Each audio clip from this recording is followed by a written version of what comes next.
Shabbat Shalom. Muy bien, hermanos, vamos a continuar el estudio de la carta a los romanos y habíamos quedado en la vez pasada brevemente mostrando en primer lugar la grandeza de Yehoshua como la imagen del Dios invisible, viendo que él era la potencia de la deidad, ¿cierto? Y aquí mismo estábamos viendo que como en él se había reflejado la justicia de Dios, asimismo pues esa misma justicia que salva por la gracia, también es la misma justicia que condena al mundo. Y él mismo lo dijo en el Evangelio de Juan, ¿verdad? Yo no he venido a juzgar al mundo, ¿verdad? Sino a que el mundo sea salvo. Pero también dijo, ya tiene quien lo juzgue, es la palabra que les he hablado. ¿Ya? Esa lo juzgará en el día postrero.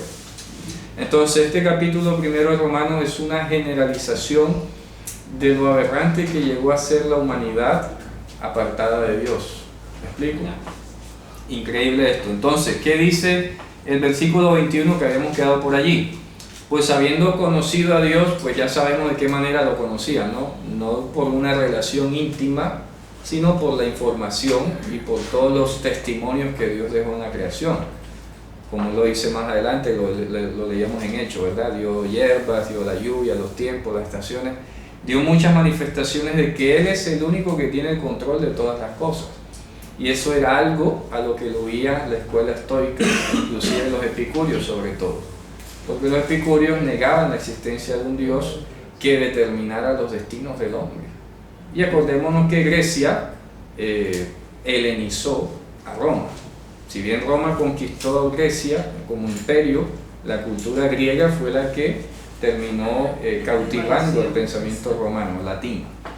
Y esa era la escuela que estaba en el momento. Las dos escuelas en disputa eran los estoicos y los epicúreos. Bien, brevemente entonces vemos el versículo 21 que dice: pues habiendo conocido a Dios por toda la información que le ha sido transmitida, no le glorificaron como a Dios ni le dieron gracias, sino que se envanecieron en sus razonamientos y su necio corazón fue entenebrecido. Y estamos hablando del hombre ya caído, ¿de acuerdo? Estamos hablando del hombre caído. Esta es la tendencia universal de la humanidad, ¿de acuerdo?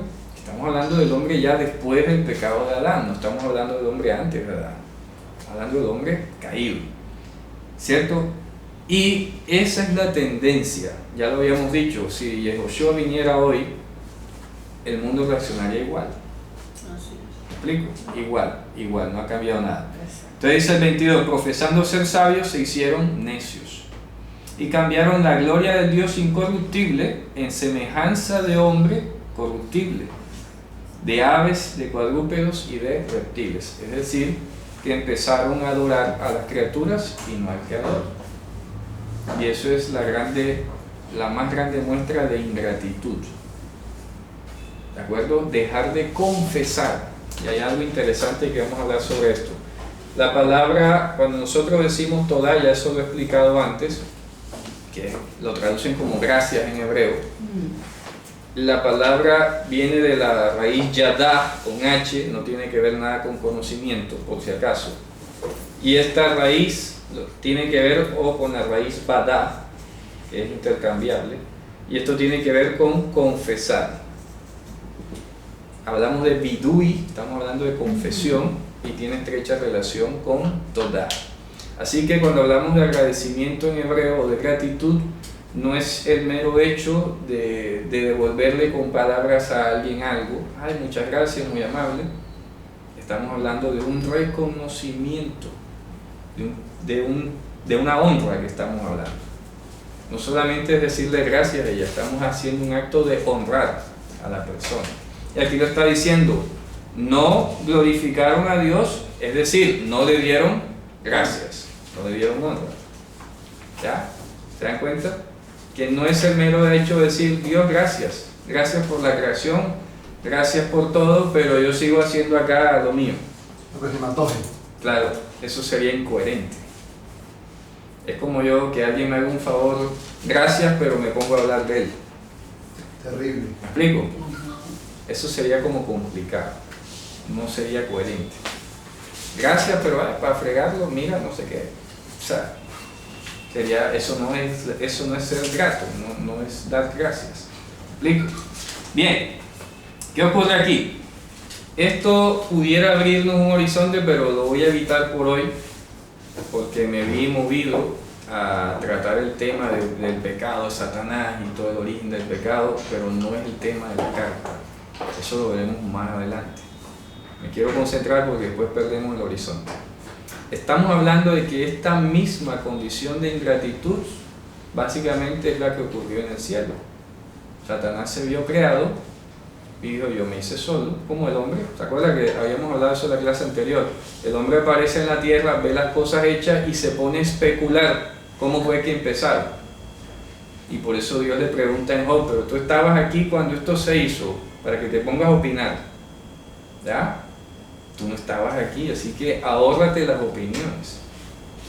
Pero el hombre hoy, con esta promulgación de la libertad, que la ciencia, que el otro, se pone a opinar, y por eso dice ahí que se envanecieron en sus razonamientos. Eso le pasó a Satanás. ¿Ya? Él se vio hecho: y qué hermoso soy, tal, yo me hice solo. Dejó de dar gracias a Dios, dejó de confesarlo. ¿Explico?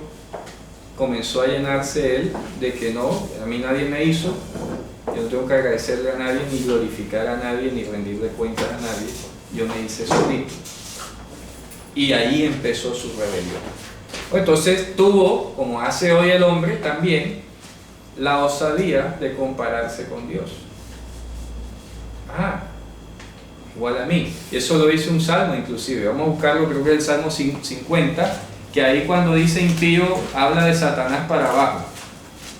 Creo que es el Salmo 50, vamos a leerlo. ¿Quién lo tiene a la mano, por favor? Sí, creo que es el 50 o el 55, cuando dice: y al impío le dice Dios: ¿quién eres tú para tomar mi pacto en tu boca? Vamos a buscarlo.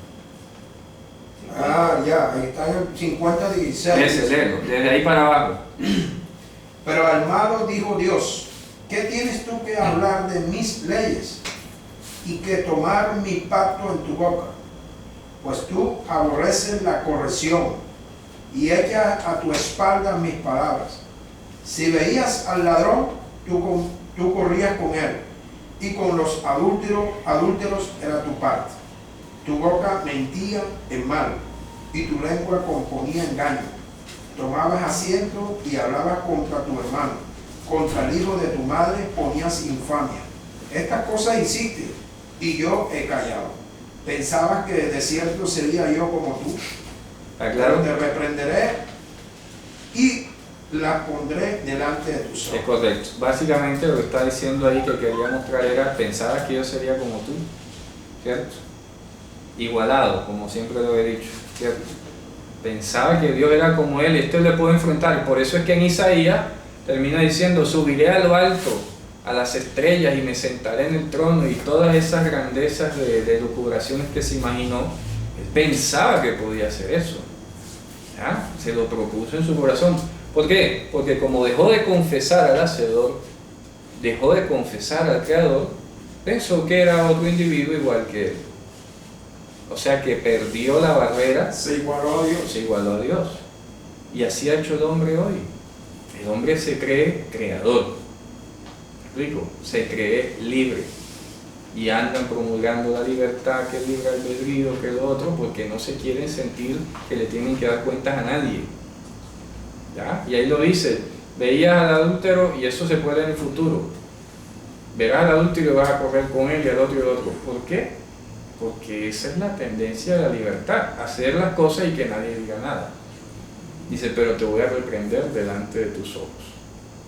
Es así, vas a ser reprendido en público. ¿Ya? Entonces, eso es lo que estamos viendo aquí. La humanidad sufre de ese mismo mal. Y pudiéramos detectar, por ejemplo, que en el siglo XVIII apareció por primera vez la palabra individuo. Antes eso no existía. Inclusive las naciones que no eran Israel, el mundo griego, el mundo romano, las personas se sentían parte de un colectivo. No existía la palabra individuo. ¿Ya? cambio, comienza este movimiento de renacimiento, luego viene la ilustración, sobre todo la ilustración con la Revolución Francesa y todo lo demás, y acuñan el término individuo. Entonces ya la persona deja de verse como parte de una sociedad y se ve como una cuestión aislada y que nadie se puede meter, y ella prácticamente no le tiene que rendir cuentas a nadie. Y básicamente los estados están llegando a ese nivel en el que nadie le puede decir nada a nadie ni meterse en los asuntos de nadie, porque es un individuo, no es la sociedad, no es un pueblo. Y ahora sacan cualquier cantidad de argumentos. Empiezan primero todo atomizándolo por la parte de las razas, de las etnias, de no sé qué, de los grupos tal. Luego viene la división entre los grupos por sexualidad. Ahora ya la sexualidad está mandada a recoger según ellos, y ahora nada es nada, y en fin. ¿Qué terminan? Las consecuencias están ahí en Romanos. Vamos a seguir leyéndolas. ¿Qué dice ahí el 24? Por lo cual también Dios los entregó a las concupiscencias de sus corazones para inmundicia, para que contaminasen sus cuerpos entre sí mismos. Bien, entonces ahora bien, hay varias personas que me han preguntado, ay, entonces Dios los mandó, Dios los puso, entonces Dios ¿por qué los va a juzgar? No. Primero de todo, que ese verbo que aparece allí, paredokin, creo que es el que sale ahí en griego, ¿cierto? Ese verbo se utilizó para traducir el hebreo ifkit, que básicamente es poner a trabajar, es decir, dejar trabajar, porque es un hifil. Ya lo hemos hablado, que es poner o dejar, dependiendo el verbo. En este caso, el verbo ifkit significaría dejar trabajar. Y a ellos los dejó trabajar con sus inmundicias en sus concupiscencias, es decir, que Dios los estaba reteniendo, ¿cierto? Así que cuando dice que Dios los entregó, no es que lo haya hecho contra la voluntad de ellos. Lo que está diciendo es que Dios quitó el cerco que tenía y que dejara su curso natural. Así que en ningún momento Dios está entregando la inmundicia a nadie. La gente se quiere ir sola. Es como lo hemos hablado con el Padre Nuestro. Algunas traducciones ponen, no nos metas en tentación, está mal, está contradiciendo la Escritura, porque Dios no tienta a nadie, ni Él es tentado por el mal. Lo que debe traducirse es, no nos dejes entrar en tentación. Amén. Porque nosotros en nuestra carne somos los que nos vamos a meter frecuentemente en tentaciones. ¿Por qué? Porque las tentaciones vienen de nuestra propia carnalidad. Como dice en Santiago, Jacob, cada uno es tentado de acuerdo a su propia concupiscencia. ¿Qué es concupiscencia? Los deseos allá profundos que tú tienes. Algunos tendrán ganas de fumar, otros ganas de tomar, otros ganas de jugar, otros ganas de andar con uno y con el otro. Cualquier cantidad de abanicos, ¿verdad?, que hay de vicios humanos, a los cuales la Torá se opone férreamente. Y por eso es que a la humanidad no le gusta la Torá, la palabra de Dios, porque es contraria. Mira, yo lo he dicho antes y lo vuelvo a decir hoy. Las religiones hindúes, hay un dios, no sé cuál, ni lo voy a mencionar, tiene un templo que está como a 200 peldaños de altura. La gente se atraviesa unas tenazas y se carga unas ofrendas y sube de rodillas los 200 peldaños, sangrentados y todo, y lo hacen felices. ¿Por qué? Porque las leyes de ese Dios no tienen oposición a los deseos de la carne de ellos. Eso es lo que dice en Colosenses. Hay ciertas cuestiones de duro trato del cuerpo que tienen reputación de sabiduría, pero no tienen poder contra los apetitos de la carne. Así que Dios prohibió específicamente aquello que de esta carne brota y que es contrario a su santidad. Así de plano, así de sencillo. Fíjense ustedes, algo tan curioso, y por algo será que Dios prohibió los alimentos que prohibió. Y yo atino nada más a mencionar eso y enseguida la gente, ay, pero el cerdo, ay, pero el camarón, ay. El médico recomienda la carne más cara, más Sí. limpia, el cerdo. Imagínate tú. Y Dios se opone a eso. Entonces, ¿qué sale alguno diciendo? No, ya Jesús limpió, ya abolió. Nada, porque no les gusta. No les gusta retenerse, abstenerse, dominar, dominio propio, todas esas cosas. Y la gente chista por todos lados y busca argumentos como quiera para poder seguir complaciéndose, aunque sea una cosa que aparentemente no sea como tan negativa. Pero qué malo puede tener comer cerdo, pero qué malo puede tener un cóctel de camarones. Está en contra de la santidad de Dios. Está escrito: para que sea santo, porque yo soy santo. Así que en vano le vas a buscar razones científicas, médicas, lo que quieras. No, esa no es la razón. La razón, por medio de la oración también exactamente, cualquier argumento se inventan. No, que yo lo declaro santo, sí, lo declaro puro. Pues no, así no es. ¿Ya? Se opone a la santidad de Dios. ¿Qué tiene que ver? Ve a preguntarle al Señor. Sumérgete. ¿Ya? Sumérgete a investigar. ¿En qué tiene que ver? Y yo les voy a dar un pequeño ejemplito nada más. Como estamos hablando, nuestro cuerpo ya viene de nacimiento polimórfico, ya maligno, ya viene así malo, ya nació perverso, viene malo, ya de bebé. Ustedes han visto inclusive ahora con los videos cómo los bebés manipulan, lloran así, le das lo que quiere y se queda callado enseguida, y así sucesivamente. ¿Ya? Eso, ¿de dónde aprende eso? ¿De dónde lo saca? Pues de su maldad que trae con él. Ya todos nacemos así. Entonces, si tú consumes ciertos alimentos, pudieras estar, y esa no es la razón, repito, es un ejemplo nada más. Al consumir ciertos alimentos, pudieras estar estimulando mucho más la predisposición de tu carnalidad hacia ciertos hábitos pecaminosos. Hay algunos que discuten sobre si estos afrodisíacos existen o no existen, pero supongamos de que exista tal efecto. No se ha comprobado, algunos lo cuestionan, otros lo niegan.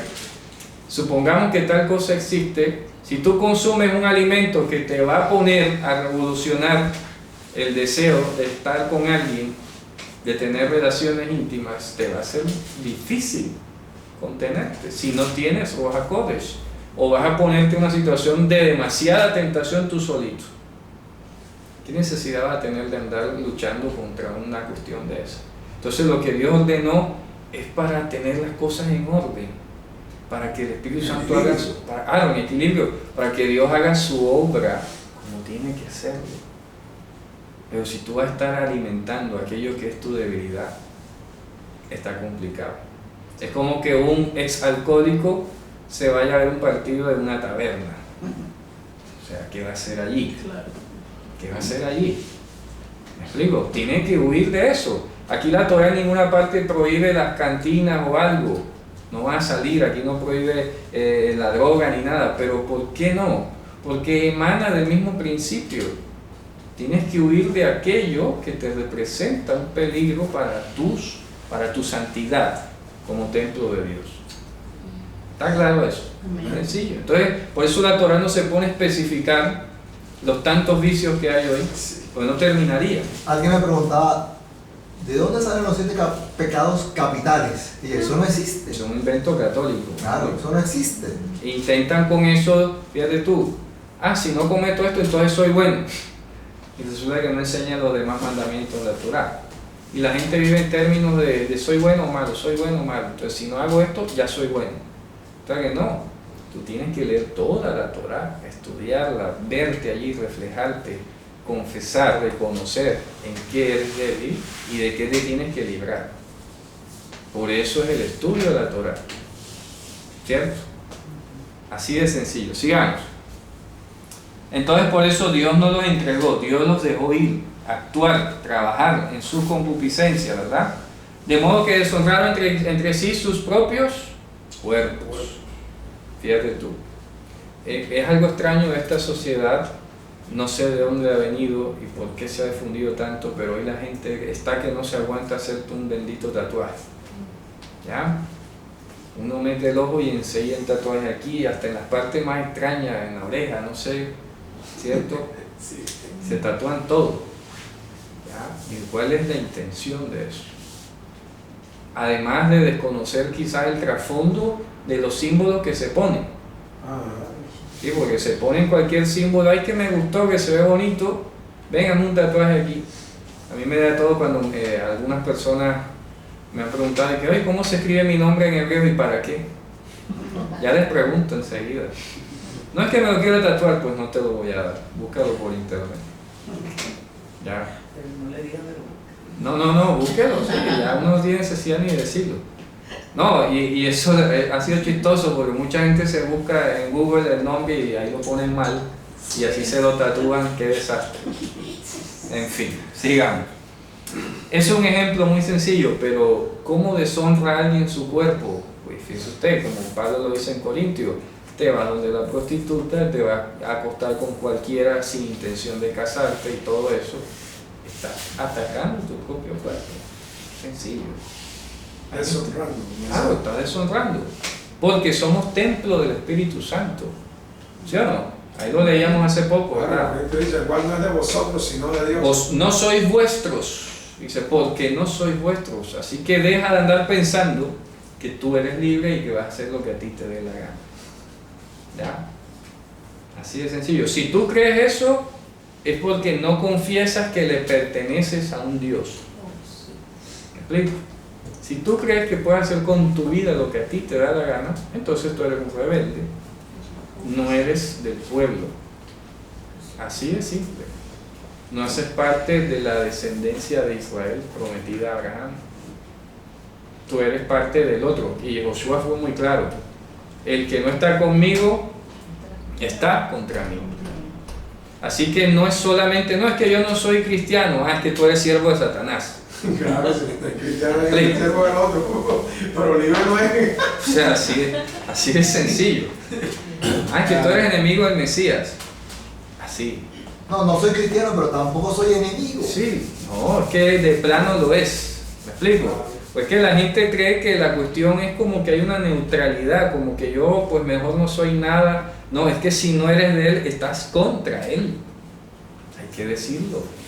Así es. No, que yo no pertenezco, no soy creyente, entonces eres enemigo de Dios. Sencillo. Hay que decir las cosas como son. ¿Ah? Porque es que el mundo ha estado así es porque no le han leído la cartilla como debe ser. ¿Ya? Entonces se ha vendido una libertad, sí, yo te respeto, la tolerancia, no sé qué. Yo soy muy fácil para decir las cosas de frente. Ya, cuando me encuentro con alguien, cualquier conversación, es que tú eres el enemigo de Dios, así. No sé, tengo como el palito para decir eso. ¿Ya? No es que seas ácido. No, es la verdad. ¿Me explico? Porque podrías decirlo de otra manera más elegante. Aprecio que estás. Yo no me extiendo. Con florecita. Yo no me extiendo, yo digo, para que quede claro el concepto, ya, sencillo. Bien, sigamos. Fíjense lo que dice, ya que cambiaron la verdad de Dios por la mentira. O sea, estamos hablando, repito, de una antítesis. Es que aquí no dice que cambiaron la verdad por una verdad más suave, no. O es verdad o es mentira. No existe verdad media. No existe verdad a media. Sencillo. ¿Ya? Inclusive, fíjense ustedes que aquí en español usamos a veces la expresión falso profeta. En hebreo se dice al revés, profeta de la falsedad. O sea, porque el falso no es el profeta, falso es lo que habla. Y por lo tanto es mentira, y por eso Satanás es el padre de mentira, por lo tanto es un profeta de Satanás. ¿Me explico? Entonces no, falso profeta, en hebreo decimos Nevi Sheker. ¿Ya? Nevi Sheker en hebreo, Sheker es mentira. No es ni siquiera, es mentira, Sheker. Al mentiroso se dice Shakran, pero es un Shakran, mentiroso. Entonces Nevi Sheker es profeta de la mentira. Entiéndase mentira que Satanás. Claro, el Dios, padre de toda mentira, Claro. lo llamó. Claro, él es mentiroso, padre de toda mentira. Porque no es solamente la mentira en hebreo, no se percibe como que, ay, te dije una información incompleta o no te dije la cuestión completa, no. La mentira, el sheker en hebreo, es todo el sistema que es opuesto a la verdad. Mira que aquí lo dice al principio, en el versículo, aquí vea, En el 18, miren que ahí lo repite. Porque la ira de Dios se revela desde el cielo contra toda impiedad e injusticia de los hombres que detienen con injusticia la verdad. Ok, entonces, ¿qué es la injusticia? La no Torah, la no palabra de Dios. Entonces aquí sheker ya tenemos un sinónimo. Cuando pensemos en mentira, estamos pensando en la injusticia. Y cuando hablamos de injusticia, estamos hablando de lo que es contrario a la Torah. ¿Ya? Contra o anti-Torah. ¿Cómo es que Antijusticia. la palabra antitorá, qué bonita? Aden. En hebreo decimos Aden. O alei Aden. Esa. Serían los obradores de la no Torah. Esa es la que siempre hemos estudiado. Claro, Poalei Aden en hebreo. Activistas de la Aden. Aden, ¿qué es esto? Anti-Torah, contra Torah, sheker, injusticia. ¿Ya? Mentira. Poalei Aden. Activistas, trabajadores de la mentira. La mentira, entiéndase, imperio de Satanás. No es solamente, repito, el decir algo incompleto o decir lo que no es. No es solamente de hablar. Es todo un sistema que detiene la verdad. ¿Me explico? Por eso este sistema es mentiroso. O sea, la resiste. Claro, resiste la verdad. El sistema de la humanidad No la propaga, sino que la resiste. propaga. Es anti-Torah. ¿Está claro eso? Sí. Por eso es que más adelante Juan allá lo dice, ¿verdad? Creo que el hermano lo compartí hace poco. No améis al mundo ni las cosas que hay en el mundo. Primera de Juan 3. ¿verdad? Porque lo que hay en el mundo, la vanagloria de la vida, los deseos de los ojos, de la carne, todo eso es del mundo y el mundo pasa y sus deseos.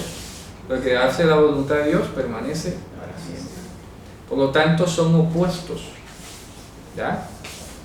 La verdad, repito, es una sola y es Dios y su palabra, es absoluta.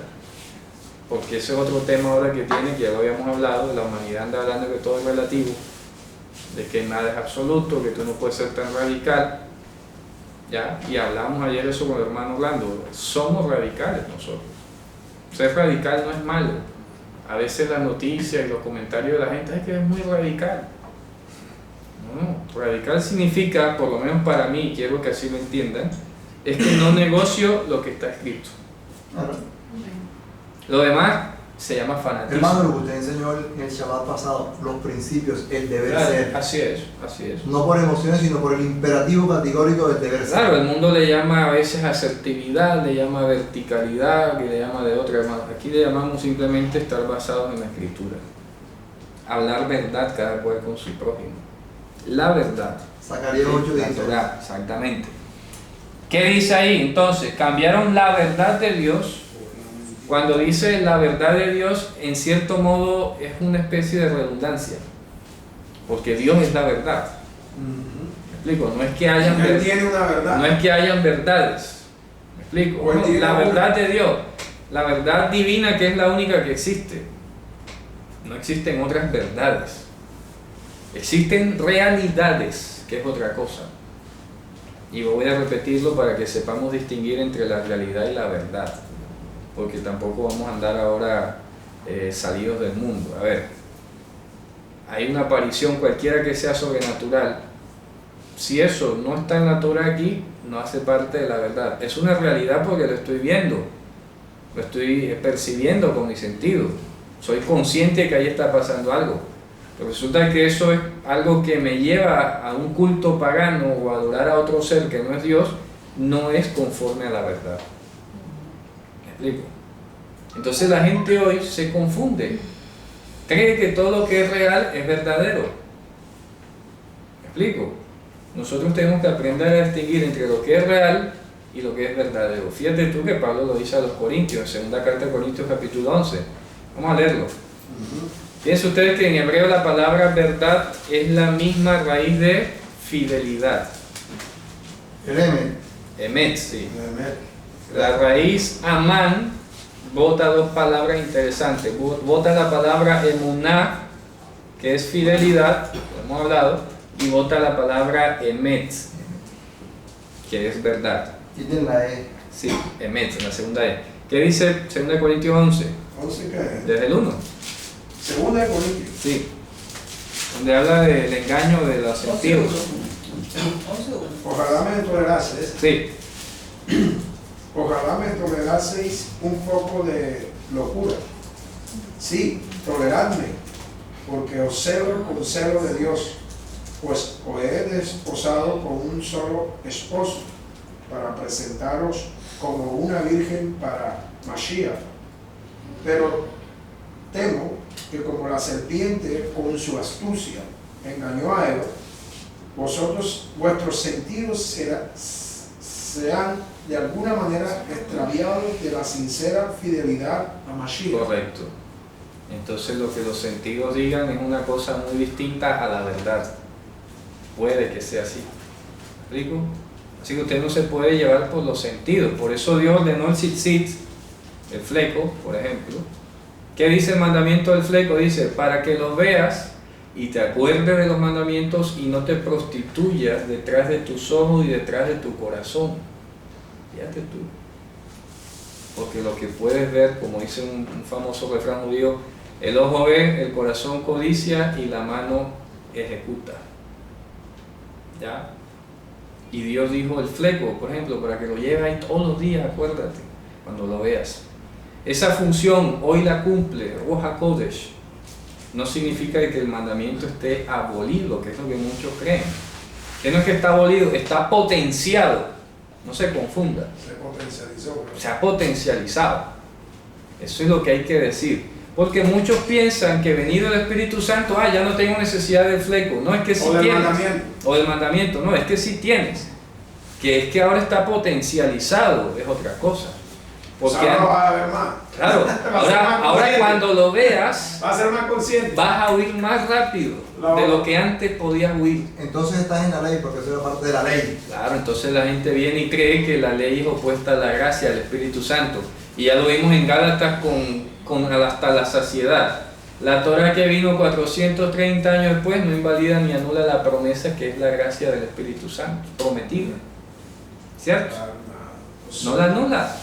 Entonces, ¿a quién se le puede ocurrir hoy decir que el Nuevo Testamento es opuesto al Antiguo Testamento, que Jesús es opuesto a la ley o que la gracia es opuesta a la ley? Es una locura. Pero se presenta el Mesías en el Antiguo Testamento como un Dios castigador y en el Nuevo Testamento lleno de amor. Repito, ya eso lo hablamos también, es igual de castigador. ¿Cuántos no murieron? Pablo no dice allí cuántos murieron por comer la cena indignamente. Pero sí dice, muchos duermen, muchos están enfermos. Ananí y Shapira cayeron muertos ahí y para de contar.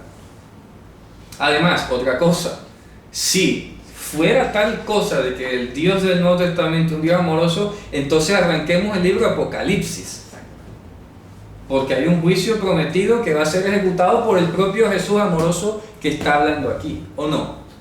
Así es. Entonces arranquemos Apocalipsis. Tenemos que arrancar las 7 copas. Claro, tenemos que arrancar la copa de ira, los sellos, las trompetas, olvídate del Apocalipsis. Porque además es la revelación de Yehoshua HaMashiach.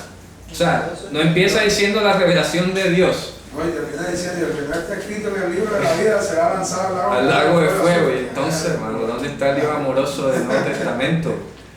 Entonces, ¿para qué? Entonces mentira, entonces tendría razón el Papa de que no va a existir ni existirá el infierno ni nada de esas cosas. Lo que pasa es que como en el antiguo se ve como más evidente. Sencillo, mira, yo lo he dicho siempre, la muerte que Dios provocaba en el pacto antiguo era gracia. ¿Por qué? Porque te evitaba que siguieras pecando más y te fuera peor en el día del juicio. Eso lo dice Yehoshua claramente, ¿no? Ay de ti, Corazín, ay de ti, Betsaida, porque si en Sodoma y Gomorra se hubieran hecho los milagros que se hicieron aquí, ellos se habrían arrepentido. Pero Dios les acortó los días a ellos para que les fuera más tolerable el día del juicio. Así que si Dios te quitaba la vida antes, eso es gracia. Eso es gracias. Es gracia. Para que no te vaya mal. Para que no te vaya peor. Ese es el ejemplo más nítido de Corazón y de Betsaida. Demoras mucho en el infierno. Sí, porque eso yo se lo digo a mucha gente. Porque a veces también hay que aclararlo, ¿verdad? A veces la gente cree que todo el mundo va a arder de la misma manera en el infierno o algo así. Mismo castigo. El mismo castigo de todo el mundo. Entonces lo bueno, Dios, aquí lo dice Romano, ahorita de pronto llegamos allá. Dios le va a pagar a cada uno conforme a su obra. Y aunque muchos no vayan a heredar la salvación, Dios le va a decir, bueno, su obra, bien, muérase, ya, tranquilo. Santa extinción le he llamado yo varias veces. Es decir, así? no va a arder en el infierno, va a desaparecer, ya, sin sufrimiento, sin nada, desaparece. ¡Tum! Extinción. ¿Ya? Porque así lo dice la palabra, para hacer cesar, para desaparecer al enemigo y al vengativo. ¿Me explico? Hay gente que simplemente va a dejar de existir y ya. No todo el mundo se va a ir a la misma caldera ni al mismo nivel de castigo. ¿Me explico? Dios es juez justo, nunca se nos olvide eso. Amén. Sencillo. Sigamos. Y bueno, Amén. Entonces dice, Amán, ¿qué significa? esta es la raíz. Amán significa educar. Educó. La raíz Amán significa él educó. Fíjense ustedes, ¿ah? Así que quería mostrar con esa tres. De que esta raíz Amán, que es Dios, él educó, supongamos, bota dos palabras. Una que es la emuná, que es la enseñanza, que él da su testimonio, su paciencia, su instrucción. Y la otra es la verdad, la emet, que lo que él enseña es lo que es. ¿Verdad? Es la verdad. Cuando hablamos de enseñanza, no lo hemos cantado así, siempre habíamos, bueno, sí. ¿Qué es la no enseñanza es una fidelidad. Sí, es que, repito, afianzar, inclusive usamos en el proceso educativo, vamos a afianzar. ¿Qué es afianzar? Fiar, fideli, fianzar, confiar, afianzar. Es la misma raíz. Dios muestra quién es Él y como método educativo, mira, te voy a mostrar esto, ven, sígueme. Él muestra quién es y muestra que es capaz de hacer lo que se propone. Él da el ejemplo. Esa es la emuná, que Él da el ejemplo. Por eso dice, me gusta mucho ese versículo que Joshua lo dijo, os he dado ejemplo.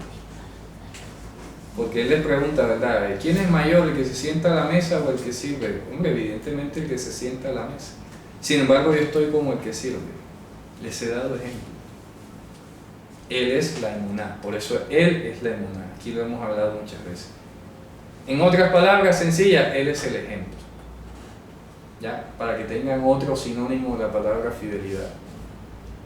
Fidelidad, educación, enseñanza, ejemplo. Él es la emuná. Ya hemos hablado que emuná también significa inmutabilidad, es decir, que Dios no cambia. Porque tendría Dios que enviar otra educación, venir a dar otro ejemplo de cómo se hacen las cosas. ¿Me explico?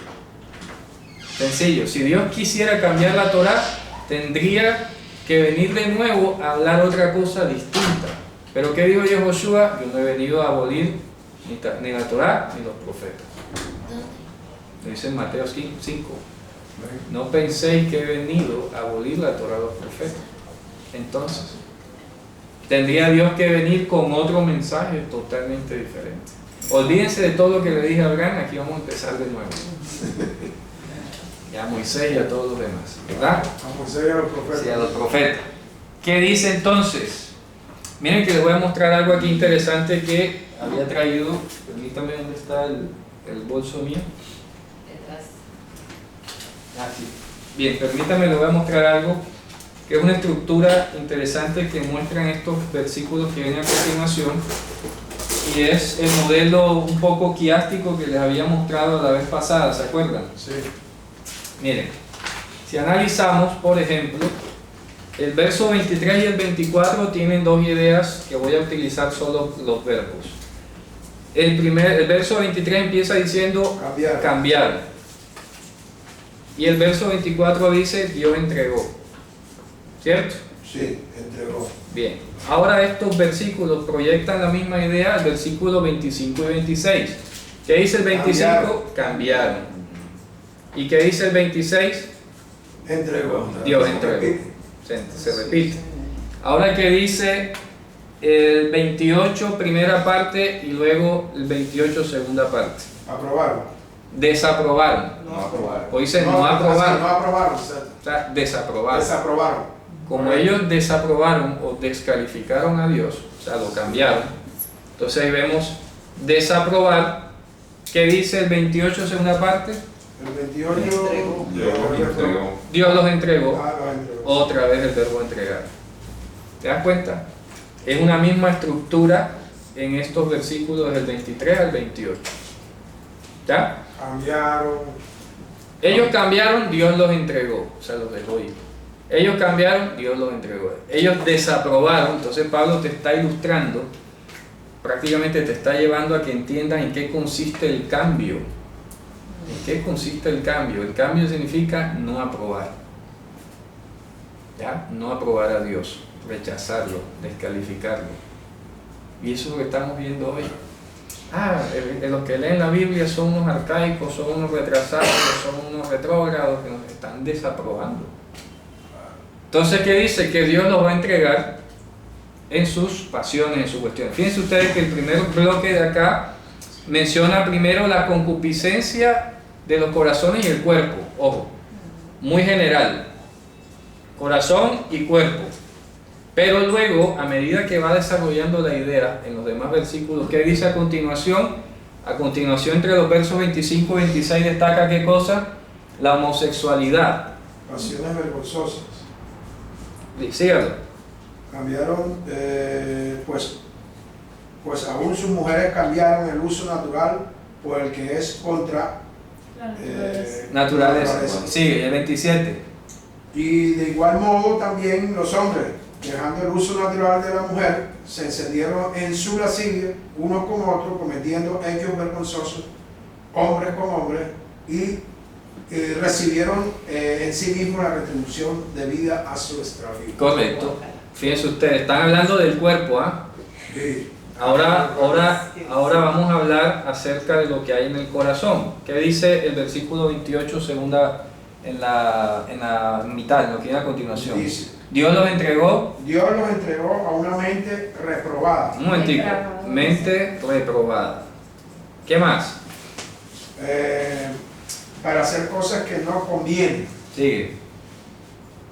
estando atestado de toda injusticia, fornicación, perversidad, avaricia, maldad, lleno de envidia, homicidios, contiendas, engaños y malignidades, murmuradores, detractores, aborrecedores de Dios, injuriosos, soberbios, altivos, inventores de males, desobedientes a los padres, necios, desleales, sin afecto natural, implacables, sin misericordia, quien habiendo entendido el juicio de Dios, que los que practican tales cosas son dignos de muerte, no solo las hacen, sino que también se complacen con los que la practican. Eso es lo que es ser lo que llamó Jesús, citando el Salmo, un obrador, hacedores de maldad. Fíjense ustedes que ahí queda como hacedores de maldad. Eso que Jesús dijo, apartados de mí, hacedores de maldad, él está citando un salmo, creo que es el Salmo 5. Sura mimeni kol poalei aven. Dice, apártense de mí todos los poalei aven. ¿Qué es poalei aven? Ya lo dije ahorita, ¿cierto? Activista de todo lo que se opone a la verdad. Y ahí lo dice al final, miren cómo concluye. No solo lo hacen, sino que se complace con el que las hace. Eso es ser un activista. Salen a defender con Promuevo y me divierto viendo cómo la gente se ensucia en el lodo. Invento el charco, invito a la gente y me río cómo se ensucian. Horrible. ¿Ya? Aberrante.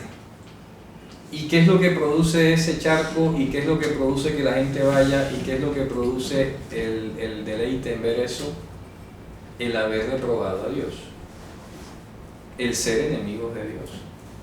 Así que lo que estamos viendo es simplemente una tendencia de precipitación del mal. ¿Me explico? Precipitación del mal. El mal, si Dios no lo aplaca, no le pone límite, se va haciendo cada vez sobremanera pecaminoso. Ahí lo dice, inventores de mal. Imagínense ustedes. Claro, el impío, como dice el proverbio, mueve los pies mientras trama el mal, ¿cierto? No está quieto. ¿Hasta cuándo Manipular ahí, ¿qué? Así dice. Claro, está tramando el mal. Siempre. Increíble. No se cansa. Dice, no se cansa el ojo de ver. Está viendo Mira, algo, yo- se llena de codicia, lo quiero tener, Mira, no yo- quiero que lo tenga, se lo voy a dañar, se lo voy a destruir, Se lo voy a quitar. lo voy a quitar. Cualquier cantidad de universo de ideas se vienen a la cabeza. Así sea, por eso es que la Torá no habló ni siquiera de las bromas, hermano, porque eso de andar pensando en hacer bromas ya es peligroso. No es que uno no se va a hacer un juego, un chiste, una cuestión, pero ya eso de planificar, le voy a hacer esto y cuando pase esto le va a caer esto y lo otro, hombre, ya eso es mucha pérdida de tiempo. O sea, me explico. Una cosa es que a ti te salga de pronto una broma espontánea, que no la piense y tal, pero que tú te sientes a planificar una broma y que le pasen varias cosas después y reírte No, y han salido. termina de muerte. y terminan en muerte, claro. Uf, Yo digo, esa gente no quiere la vida, no se quieren a sí mismos, No se quieren a sí mismos. sencillo. Ya. Horribles. Yo me quedo sorprendido cómo la gente tiene por poco la vida. Claro, pero al mismo tiempo hay la respuesta aquí. ¿Por qué la tienen en poco? Ya lo habíamos hablado en la parashá. La filosofía de la Torá es la vida y la del mundo es la muerte. La Torá es Torá de vida. ¿Ya? Y el ministerio de la iniquidad es la mentira que es propiedad de la muerte. Por eso dice que Dios va a destruir a la muerte para siempre. Porque la muerte es la que genera la esclavitud del mundo. Ahí lo dice en hebreo, ¿verdad? La gente está durante toda su vida sujetos a esclavitud por el temor de la muerte. Entiéndase la muerte ahí, Satanás. No hay miedo de morir. Es todo el temor que tiene Satanás metido en el sistema. ¿Ya? La mentira. Increíble esto. Entonces fíjense ustedes cómo hay que estudiar las cartas. Hay que hacer este ejercicio. Y vamos a ir viendo cómo una idea que está al principio se va desarrollando, se va replicando. En la primera parte vimos que tocó lo referente al cuerpo más que todo, y al final trata lo que es la mente reprobada. Todas las cosas que tienen que ver con lo que aparentemente nadie está viendo. Porque de pronto, el cuerpo sí lo ven, porque no te puedes esconder, ya, o te descubren y todo. Pero también ataca lo que tiene que ver con la mentalidad, con los pensamientos. ¿Ya? Con todo aquello que estás maquinando, porque la Torá dice eso, en Santiago lo dice, ¿verdad? Que queda preñado del pecado y da luz la iniquidad. Vamos a leerlo en Santiago, porque es importante que entendamos esa secuencia. Shalom, bienvenido, hermano. Shalom. ¿Qué dice en Santiago? Vamos a leerlo, Jacob, capítulo 1. Vamos a leer Santiago. Sí, Santiago.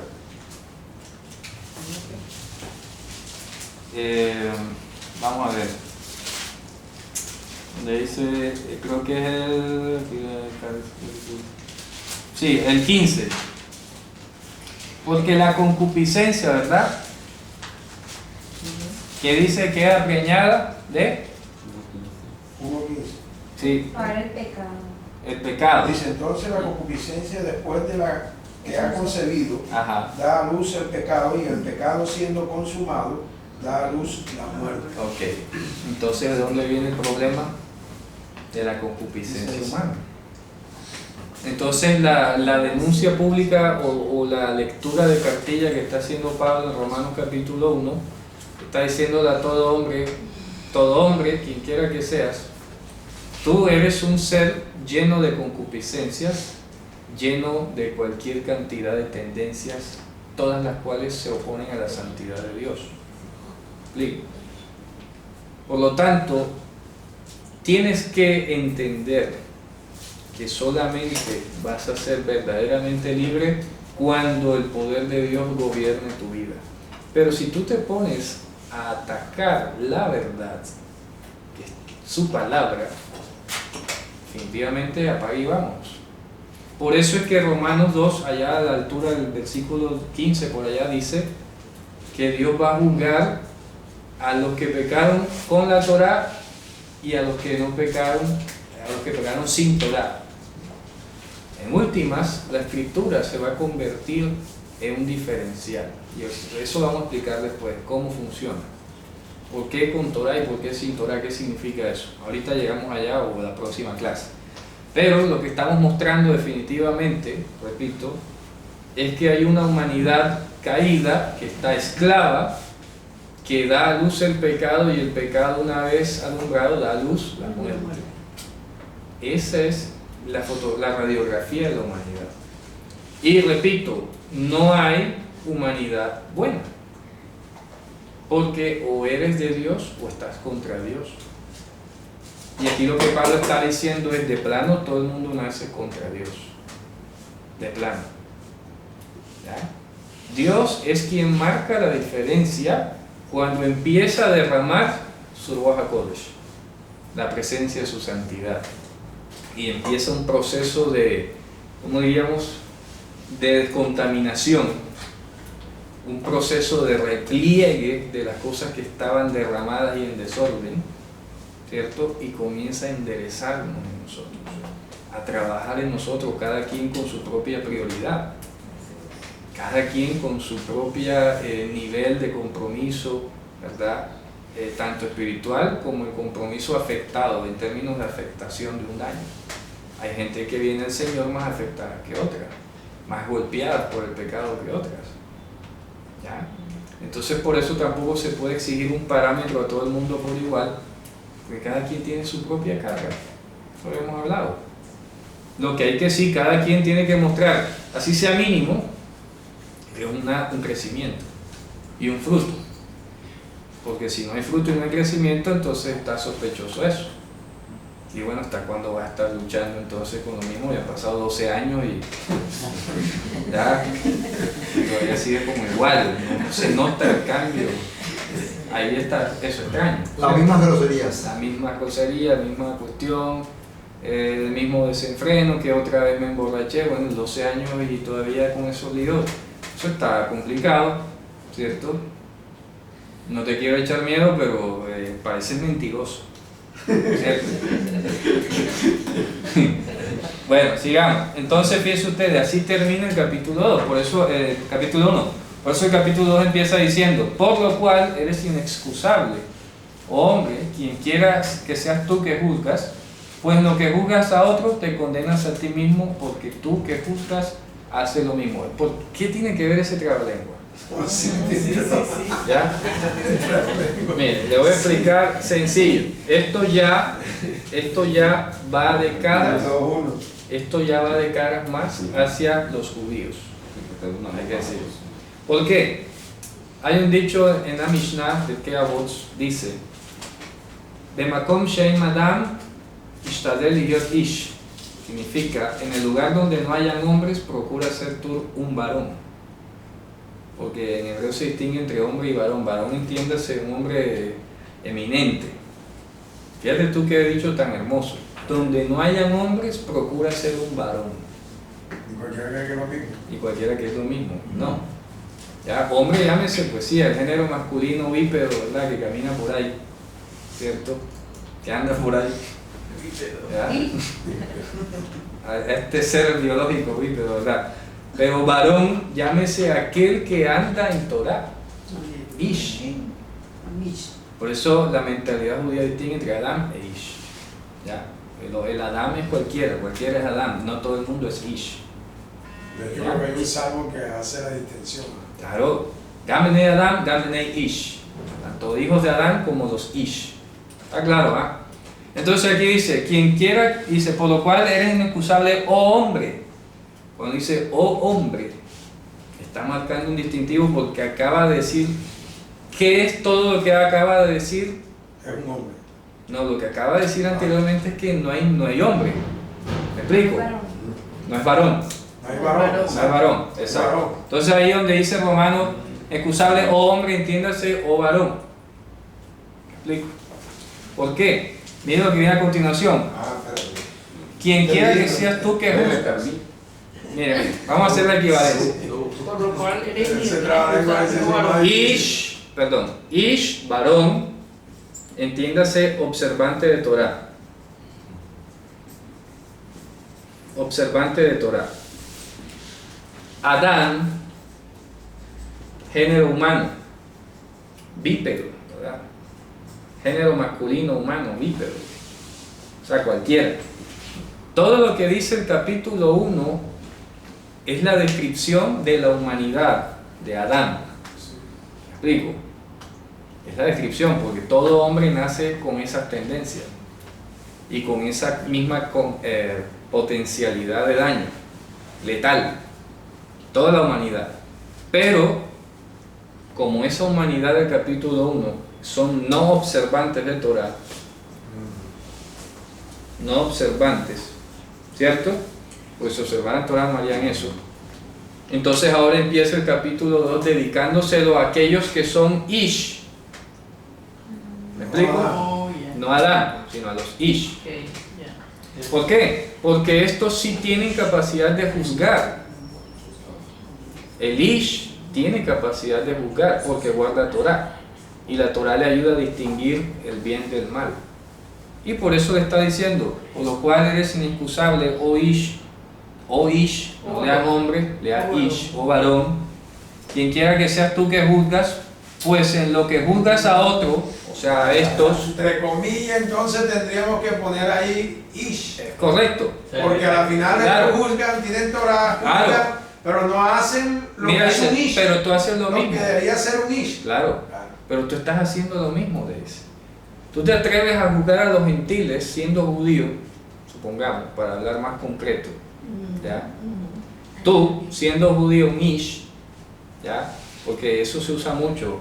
El judío a veces cuando de pronto quiere decir que no es tan ortodoxo, pero que sí guarda Torah, se llama a sí mismo, no, yo soy un Ish. Nada, Bueno, un varón, Ish, ¿ya? Soy un Ish. No soy tan ortodoxo, pero tampoco soy un pagano desordenado. O sea, no soy un gentil, soy un Ish. ¿Está claro eso? sí, está claro. Entonces dice, Ya. oh Ish, quien quiera que sea que tú juzgas, en lo que juzgas a otros, a los gentiles, te condenas a ti mismo, porque tú que juzgas haces lo mismo. Fíjate tú, ¿ya? Y eso lo podemos conectar enseguida aquí con el versículo 17, para que no se nos enrede la cuestión. Vayamos al 17, Romanos Del uno. 2:17. 2:17. Dice, aquí tú tienes el sobrenombre de judío y te apoyas en la ley Ujú, y te glorías en Dios claro, y conoces su voluntad. Instruido por la ley, apruebas lo mejor es correcto, sigue. y confías en que eres guía de los ciegos, luz de los que están en tinieblas, instructor de los indoctos, maestro de niños, que tienes en la ley la forma de la ciencia y de la verdad. Tú pues que enseñas a otro, no te enseñas a ti mismo. Tú que predicas que no se ha de hurtas. Tú que dices que no se ha de adulteras. Tú que abominas de los ídolos, cometes sacrilegio. Tú que te jactas de la ley, con infracción de la ley deshonras a Dios. Fíjese usted, y volvemos al tema de la deshonra. ¿Ah? No la gracia. Y esto en cierto modo un poco más grave, porque tienes la Torah, Claro. teniendo Torah lo haces ya a sabiendas. A saber. ¿Me explico? Complicado. Entonces fíjense ustedes que el verso 17 es la continuación del versículo 1. ¿Ya? Hay que pegarlo así. Ahora vamos al verso 2. Mas sabemos que el juicio de Dios es contra los que practican tales cosas, es según la verdad. Fíjate tú. Entonces eso incluye al judío también y al gentil. Al hebreo primeramente y luego al griego. Ya, Todo igual. cortado por O la sea, lo va metiendo. Claro, claro. ¿Por qué? Porque esto tiene un propósito al final, y al final es mostrarles a los Llegar judíos. inexcusable a todo el mundo. Claro, que es lo que termina el capítulo 2 diciendo al final. Por lo tanto, hemos sido claros que judíos y gentiles todos están bajo pecado. Vamos a leerlo Condenados. en el 2:9, 3:9, perdón. ¿Cuál? Romanos 3:9. Que pues somos mejores que ellos en ninguna manera, porque ya hemos acusado a judíos y a gentiles que todos están debajo de pecado. Perfecto, ahí está. Entonces de pronto el judío se estaba sintiendo distinto del gentil. Aquí yo tengo Torah, yo soy un Ish, tú eres un Adán. ¿Ya? Se gastaban. Y resulta que Pablo le está diciendo, no te confíes en la carne. ¿Ya? Que la carne te tiene más engañado y no te has dado cuenta. No es la ley, ojo, Aquí la Torah no es el objetivo final. no es la culpa, ¿Ya? la culpable. El objetivo, y tampoco la Torah es la culpable. El objetivo final es que tú seas uno con Dios. ¿Ya? Estás viviendo sin Dios. Claro, por eso es que a continuación, y es que disculpen que me esté haciendo ese paréntesis y no avancemos el resto del capítulo 2, pero por eso es que Pablo aquí en el capítulo 2, versículo el 20, no, perdón, en el, ya les digo, vamos a leer el 25 al 26, el 28, perdón, 28 y 29. Pues Romano. no Sí, es judío. 2, 28 y 29. 2:28. Sí. Pues no es judío el que lo es exteriormente, ni es la 2:28. circuncisión la que se hace exteriormente en la carne, sino que es judío el que lo es en lo interior, y la circuncisión es la del corazón, en espíritu, no en la letra, la alabanza de la cual no viene de los hombres, sino de Dios. Ok, vamos a ver algunas cositas para ir terminando. ¿Qué ocurre? La expresión Yehudí, judío, en el siglo I, y así ya quedó después escrito en los Midrash, Yehudí, Yahidí. Ya eso habíamos hablado, ¿cierto? Sí. ¿Quién es judío? El que proclama la unicidad de Dios, o el que es uno con Dios. ¿Ya? En últimas, eso es ser judío.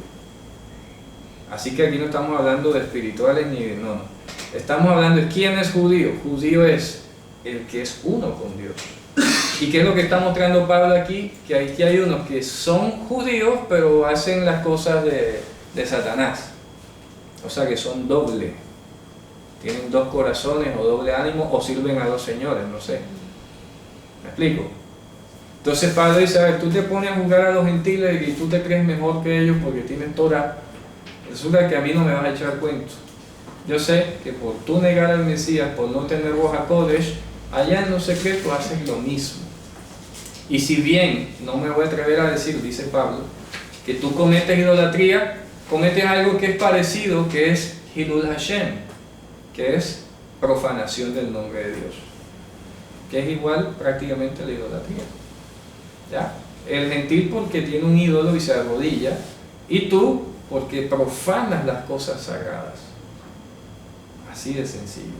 Y te has inventado cualquier cantidad de leyes para ponerte un vendaje tú mismo allí y tú mismo engañarte y sentirte de que no estás haciendo nada malo. ¿Ya? Pero resulta que en el fondo, si fíjense ustedes que el judaísmo no condena el lesbianismo. ¿Ah? ¿No pueden qué? El lesbianismo Sí, tremendo. no lo condena. El judaísmo actual. Sí, claro, hablo judaísmo de hoy. No lo condena, se pone a dar tanta lógica y tantas vueltas y terminan aprobando cosas contrarias a la Torah. ¿Ya? Y así sucesivamente. Entonces, ¿qué ocurre? Pablo está haciendo un énfasis aquí. Oye, tú te crees un ish y juzgas a todos los demás y tú estás haciendo lo mismo. El juicio de Dios es según la verdad, es según la Torah. Y ahí caes tú también. Le está diciendo al judío. Y está hablando, le repito, tanto al Ish como al Adán sin Ruach HaKodesh.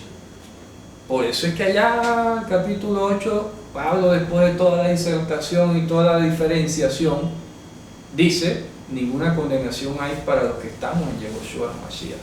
Amén. Los que no andamos según la carne. Puede ser Ish o puede ser Adán. Si no tiene Ruach HaKodesh, anda según la carne. ¿Me explico? Pero para nosotros, que hemos nacido de arriba, que tenemos Ruach HaKodesh recibido de Dios, ya no andamos según la carne. Así que ya somos más que Ish y somos más que Adán. Somos más que vencedores. Más que vencedor, así que viene Pablo. ¿Ya? Uf, gloria a Dios. ¿Sí me explico? Sí, porque cualquiera hoy con Torah se puede sentir vencedor. Yo soy más que vencedor. De hecho, hay personas que se jactan, se enorgullecen de ciertas disciplinas. Sí, sí, claro. Claro. Y religiones. Claro, como los budistas, zen, los que van al Tíbet, todas esas religiones que se mantienen ahí en una aura de pureza y de todo. que resulta que tiene la misma concupiscencia allá en lo profundo de su corazón, codicia y hace las mismas cosas, porque no tiene Ruach HaKodesh. ¿Ya? Si aún hoy nosotros teniendo, y a veces pasa así del aventón, ¿verdad? El mal pensamiento, pero lo vemos venir y lo vemos pasar, gracias a Dios. No se nos queda aquí dando vuelta, ¿ya? No se nos queda dando vuelta. Sí, pasa porque tenemos sentidos, ¿ya? Y somos todavía sensoriales. Pasan, pero lo vemos pasar. Te vaya bien, ¿ya? Y si lo vemos venir, sabemos evitarlo, porque eso es hermoso, percibir, o sea, que tu discernimiento espiritual sea más veloz que tu sentido. Eso es maravilloso. ¿Me explico? El sentido empieza a escuchar una voz, pero enseguida Ruach HaKodesh actúa, huye. Eso es maravilloso. ¿Ya? Esa es la capacidad de huir que estuvo con José. Amén. ¿Me explico? Yo no me imagino ese cuadro cómo sería, pero ahí dice que esa señora lo acosaba. Acuéstate conmigo de día y de noche, acuéstate conmigo. Y llega el momento en que hasta lo despojó de la ropa, pero José salió huyendo. Eso no lo hizo porque él fuera José, porque era más bien siervo de Dios. Por eso fue que lo hizo, porque era más que vencedor. ¿Ya? Era más que vencedor, era más que Adán, más que Ish, era un siervo del Señor. Fíjense ustedes la diferencia tan bonita, ¿eh? Entonces, fíjense ustedes hasta dónde nos lanza esto, hasta el capítulo 8. Porque fíjense ustedes, el capítulo 7, para hacer un pequeño recorderis así, el capítulo 7 precisamente habla de esas personas que terminan queriendo vivir en la carne y con la mente al Señor. Ya lo habíamos mencionado, ¿no? Entonces yo en conclusión, con la mente sirvo al Señor y con el pecado y con la carne al pecado. Pues no. Eso no existe. Claro, porque el 6 te dice, o eres siervo de la justicia o eres siervo del pecado. Claro. Pero no puedes servir a dos señores. Y Joshua lo había dicho ya anteriormente. No en el 3:20 dice, pero ahora venida la justicia. Claro, no podéis servir a dos señores. Porque aborrecerás a uno y amarás al otro o viceversa. Entonces no puedes servir al mundo y a Dios. No puedes servir a la carne y al Espíritu Santo. No puedes ser Adán y pretender ser Yahidi, no se puede. Y aquí, claro. No existe tal cosa. ¿Ya? O eres uno con Dios, das testimonio, por eso termina hablando, la alabanza de los cuales no viene de los hombres, sino de Dios. Allí es curioso porque vale la pena recordar algo. Ahí ponen alabanza, pero estoy seguro que Pablo no está hablando solo de alabanza así por hablar. Recordemos que el nombre de Yehudá, ¿qué significa Yehudá? ¿Qué significa Yehudá? Yehudá viene del prefijo Yeho, y cuando la matriarca dijo Ode ya, ella dijo, se llamará Yehudá porque Ode ya. ¿Qué significa? Daré gracias, glorificaré allá. Eso es lo que significa ser Yehudá. ¿Me explico? Glorificaré, daré gracias, confesaré. De Odú. Allá, es el mismo Odú. Bendeciré allá. Odú. No es tanto bendecir. Es agradecer, confesar, reconocer, glorificar en tu vida. Ode ya. Eso es el nombre, búsquenlo en Génesis. Esta vez agradeceré allá. Ahí lo ponen, búsquenlo por favor. Cuando pusieron, eso está como en Génesis 35. Tiene que ver con toda. ¿Ya? Búsquense Génesis 35, creo que es donde le ponen los nombres o a los niños, o en el 30 es. Permítanme ver. Viendo la llave le daba hijos. Sí, por ahí va. Pero no, tiene que ser antes. Antes. Sí.